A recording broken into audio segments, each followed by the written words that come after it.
పరిశుద్ధుడైన దేవుని నామానికి మహిమ కలుగును గాక.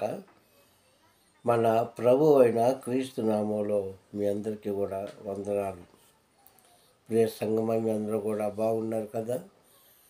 దేవుని యొక్క దివ్యమైన ఆశీర్వాదంతో ప్రతి కుటుంబము వర్ధిల్లాలని కోరుకుంటున్నాను. మరి ఇక సమయంలో దేవుని యొక్క వర్తమానాన్ని మనం జ్ఞాపకం చేసుకుందాం.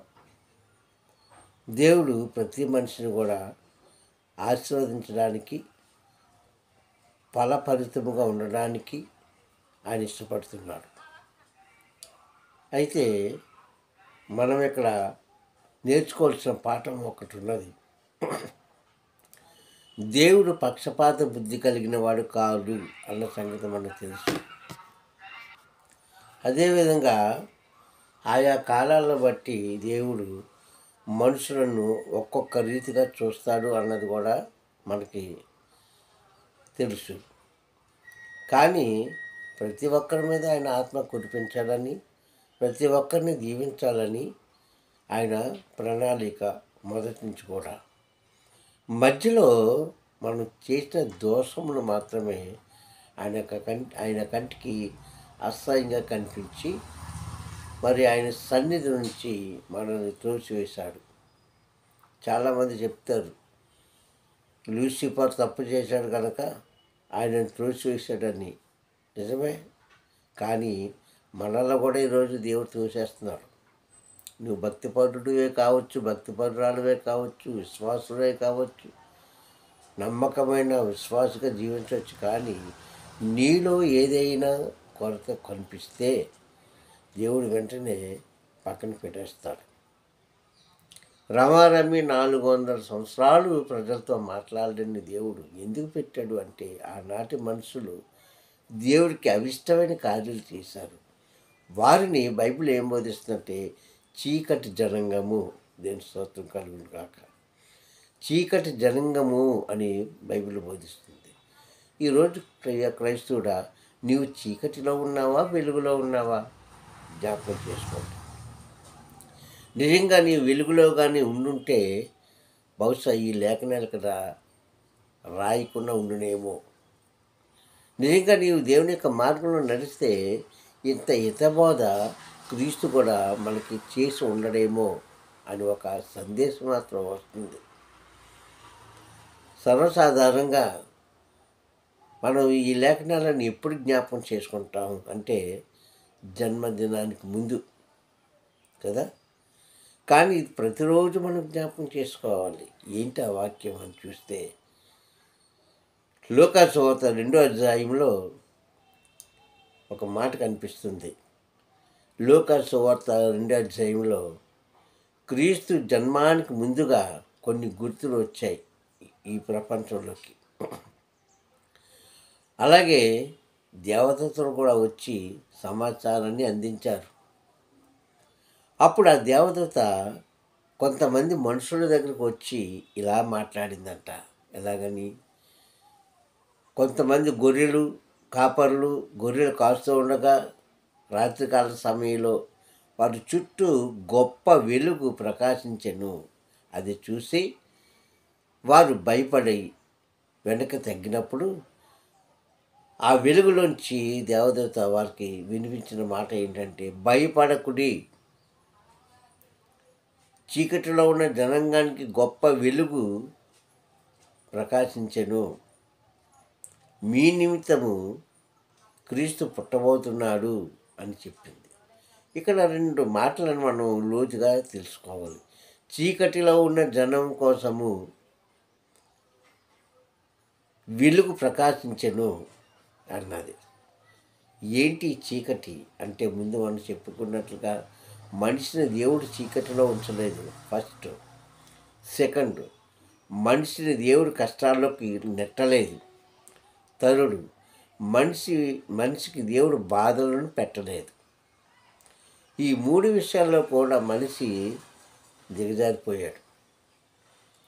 అయితే దేవుడు ఏం చేశాడంటే, మరలా వారికి ఏం చేస్తున్నాడంట, గొప్ప వెలుగు, చీకటిలో ఉన్నవారిని, చీకటి అనగా లోకము, వెలుగు దేవుడు. దేని స్తోత్రం, హల్లెలూయా కదా. చీకటి లోకము, వెలుగు దేవుడు. అంతే. ఈ మాటకి ఇంకా అంతకన్నా అర్థమేం లేదు. బహుశా చాలామంది అనేకమైన అర్థాలు తీసుకురావచ్చు, కానీ మూలార్థం ఏంటంటే వెలుగు దేవుడు అయి ఉన్నాడు, చీకటి లోకమై ఉన్నది. ఆ లోకంలో మనం ఉన్నాము. అంటే నీ జీవితాన్ని, మన జీవితాలను, వారి జీవితాలను, వీరి జీవితాలను మనమే చీకటిలోకి నెట్టించుకున్నాము. చీకటిలోకి వెళ్ళిపోయాము. అనగా అప్పులు, బాధలు, కష్టాలు, అహంకారము, త్రాగుడు, ఇలా దేవుడికి ఏదైతే ఆవిష్కరమైన కార్యాలు ఉన్నాయో మనలో, అవన్నీ కూడా చీకటితో సంబంధం. అందుకని చీకటి సంబంధంలో ఉన్న మీకు ఇదిగో క్రీస్తుడు వస్తున్నాడు, వెలుగై ఉన్నాడు, వెలుగై ఉన్నాడు. దేవుని స్తోత్రం, హల్లెలూయా. 1వ అధ్యాయం యోహాను సువార్తలో ఆయన అంటాడు, 1వ అధ్యాయం యోహాను సువార్తలో అంటాడు, మనుషులను చుట్టూ ఆ వెలుగు ప్రకాశించగాని చీకటి దాన్ని గ్రహించకుండెను అంటాడు అక్కడ. మనుషుల చుట్టూ వెలుగు ప్రకాశిస్తుంది, కానీ చీకటి దానిని గ్రహించకుండెను. అంటే అబద్ధాల్లోనూ, పాపంలోనూ, దోషంలోనూ బ్రతుకుతున్న వారికి మంచి ఏదో చెడేదో గ్రహించుకోలేని అజ్ఞానులుగా ఉన్నారు. కానీ దేవుని యొక్క వెలుగు, దేవుని యొక్క మాట నిత్యము మనుషులు అందరి మధ్య ఉంటుంది. ప్రార్థిస్తున్న వారి మధ్య ఉన్నది, ఆలయానికి వెళ్ళిన మధ్య వారు ఉన్నది, లేకపోతే ఏదో కార్యాలు చేసిన వారి మధ్య ఉన్నది అనుకోవడం తప్పు. ఎందుకంటే సూర్య కిరణాలు ప్రతి ఒక్కరి మీద ఎలాగైతే పడతాయో, అలాగే దేవుని యొక్క ఆశీర్వాదం అనే వెలుగు ప్రతి ఒక్కరిని తాకుతుంది. కానీ దాన్ని కొంతమంది గ్రహించుకుంటున్నారు, కొంతమంది గ్రహించుకోలేని అజ్ఞానులుగా ఉంటున్నారు. క్రీస్తు పుట్టకముందు ఆ దినాలలో అక్కడున్న ప్రజలు చీకటిలోనే మగ్గిపోయారు, పాపంలోనే ఉన్నారు. అలాంటి వారిని వెలుగులోకి నడిపించడం కోసమే ఆయనే వెలుగై వచ్చాడు అనడానికి ఆ వాక్యం సాదృశ్యంగా ఉంది. దేవుని స్తోత్రం, హల్లెలూయా. ప్రియ సహోదరులారా, మీ జీవితంలో వెలుగు కోరుకుంటామే. అందరం వెలుగు కోరుకుంటాం కదా. ఎవరు కూడా పాడైపోవాలని అనుకోరు, అందరూ బాగుపడాలని అనుకుంటారు. కానీ మనం అలాంటి నిర్ణయం తీసుకునేటప్పుడు నిత్యము మనం బ్రతికినంతకాలం కూడా మనము ఎలా ఉండాలంట, వెలుగు సంబంధికులై ఉండాలి. భక్తులైన పౌలు గారు కూడా కొరింథీయులో రాసిన పత్రికలో అదే అంటాడు, రోమా పత్రికలో అదే చెప్పాడు, గలతీలో అదే చెప్పాడు. ఎక్కడ చూసుకున్నా ఆయన చెప్పిన మాట అంటే మనం వెలుగు సంబంధికులే ఉండాలి తప్ప చీకటి సంబంధికులే ఉండకూడదు అన్నాడు. మరలా చెప్తున్నాను, చీకటి అనగా లోకస్తులు, వారితో మనం కలిసిపోయి ఉండకూడదు. మనం వెలుగు సంబంధికులైన వారి చేతిలోంచి మనం రక్షించబడ్డాం కనుక మనం ఎలా ఉండాలంటే వెలుగు సంబంధికులై ఉండాలి తప్ప ఒకవేళ తెలుసో తెలియకో చీకటిలోకి మీరు వెళ్ళిపోతే, పాపంలోని మీరు పడిపోతే, ఆ పాపాన్ని వాక్యమని నీళ్ళ ద్వారా కడుగుకొని మరలా దేవుని దగ్గరికి రావాలి. ఇది దేవుడు మన కోసం ఏర్పాటు చేసిన అమూల్యమైన మార్గం. దీని స్తోత్రం. చాలామంది ఏమిటంటే మతంలోకి దిగిపోయారండి అంటారు. ఇది మతంలోకి దిగిపోవడానికి ఇది గుయ్య కాదు, నుయ్య కాదు, ఇది మార్గము. ఆ మార్గంలోకి మనం వెళ్ళాలి అంటే ఇప్పటికైనా సరే మీరు నిజమైన మారుమనసు పొందండి. బాప్తిజం తీసుకుంటే ఎవరికి మారుమనసు రాదు. బాప్తిజం తీసుకున్న వాళ్ళందరూ మారుమనసు పొందుకున్నారంటే నేను అంటాను వాళ్ళందరినీ మూర్ఖులు అంటాను.